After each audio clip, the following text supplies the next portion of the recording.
정주영은 1915년 11월 25일 강원도 통천군 답전면 아살리에서 태어난 현대그룹의 창립자이자 초기 회장입니다.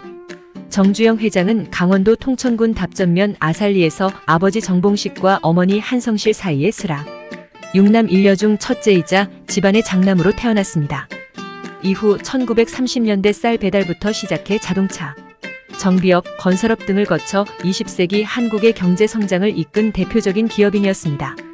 어린 시절 가난한 가정에서 자란 그는 일찍부터 가족의 어려운 처지를 이겨내기 위해 노력했으며 일본 해병대에서 병역을 이행한 후 한국으로 돌아와 사업가로서의 길을 걷기 시작했습니다.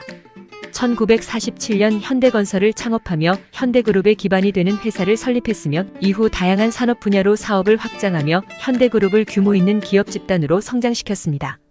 정주영은 대한민국의 경제 발전에 큰 기여를 한 동시에 그의 기업, 경영 방식과 정치적 입장 등에 대한 평가가 갈리고 있습니다.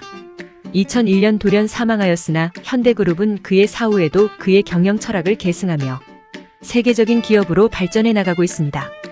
정주영은 현대그룹의 창립자이자 초기 회장으로 다음과 같은 방법으로 현대그룹을 성장시켰습니다. 현대건설 창업 1947년 현대건설을 창업하여 건축 및 건설 업종에서 기업 경영을 시작했습니다. 이는 현대그룹의 초석이 되었습니다. 다양한 산업 분야로 사업 확장. 이후 그는 다양한 산업 분야로 사업을 확장하며 현대그룹을 규모 있는 기업 집단으로 성장시켰습니다.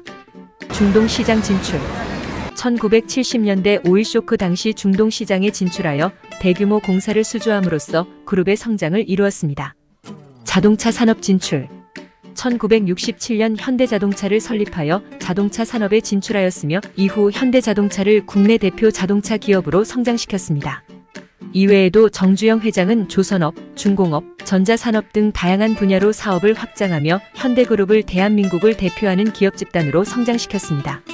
현대그룹의 계열사로는 현대자동차, 현대건설, 현대중공업, 현대제철, 현대모비스, 현대글로비스 등이 있습니다.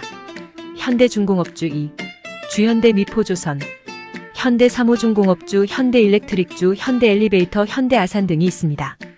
이 중 현대중공업을 모회사로 하는 기업 집단으로 2022년 12월 그룹 명칭을 HD현대로 변경했습니다. 정주영 회장의 성공 비결은 다음과 같습니다. 어려운 일은 다른 사람에게 맡기지 않고 자신이 스스로 나서며 솔선수범하였습니다. 설사 그 일이 목숨을 거는 일이라도 주저하지 않고 먼저 나서는 그의 모습에 다른 사람들도 그를 따를 수밖에 없었습니다. 큰 배포와 배짱을 가지고 있으며 항상 스케일이 큰 꿈을 꾸고 그 꿈을 이루기 위해 노력하였습니다. 그런 그의 배포와 배짱이 아무것도 없는 바닷가에 큰 조선소를 세우고 겨울에 보리의 싹으로 유엔묘지를 단장하는 현실을 만들어냈습니다.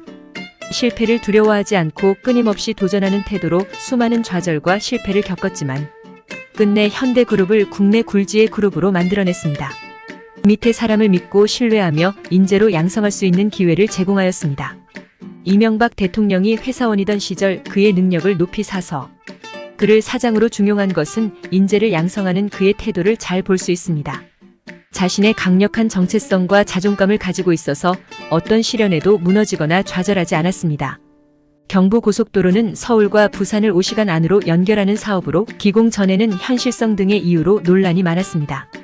경부고속도로는 429억 원이 투입되어 1968년 2월 1일부터 1970년 7월 7일까지 2년 5개월 만에 완공되었으며 연인원 892만 8천 명과 165만 대의 장비가 투입된 대형 사업이었고 77명이 건설 과정에서 사망하였습니다.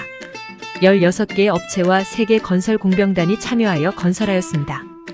경부고속도로가 사회경제적으로 갖는 의미는 지금까지 우리나라에 건설된 어떤 사회 기반 시설도 범접을 허락하지 않으며 국토의 대동맥이라 불리며 경제 고도 성장의 상징물로 국민 개개인 마음에 각인되어 있습니다.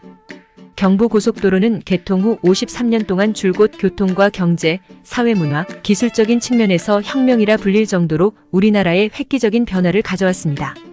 하지만 시작은 쉽지 않았습니다. 경부고속도로가 착공될 당시 우리나라 경제지표는 인구 3,013만 명, 실업률 6.2%, 물가상승률 12%, 1인당 국민 총생산 GNP 142달러, 수출액 3억 2천만 달러 등 후진국의 틀을 벗어나지 못했고 야당과 여론의 심한 반대가 있었습니다. 그럼에도 불구하고 경부고속도로의 건설은 성공적으로 이루어졌으며 이를 통해 대한민국의 경제 발전에 큰 역할을 하였습니다. 이 영상은 유튜버 소희아빠가 AI를 기반으로 제작한 영상입니다. 내용이 좋았다면 구독을 눌러주세요. 감사합니다.